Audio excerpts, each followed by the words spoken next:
सबसे पहले कि इंसानी माशरा,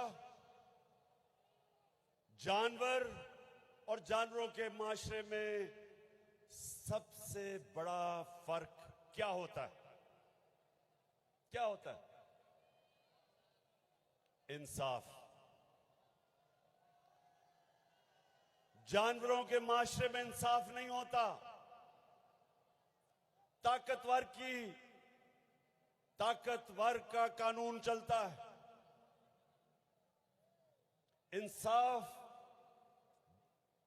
इंसानी माशरे में होता है, जिधर कानून ताकतवर और कमजोर को एक तरह देखता है। ये मेरी बात आपने सुननी है, क्योंकि आपको आज क्या वो एक वजह है कि हमारा मुल्क पीछे रह गया और दुनिया आगे निकल गई? मरे कॉलेज क्या वजह है?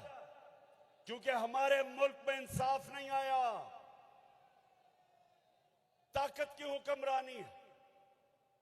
जो ताकतवर है वो अपने आप को कानून के ऊपर समझता है।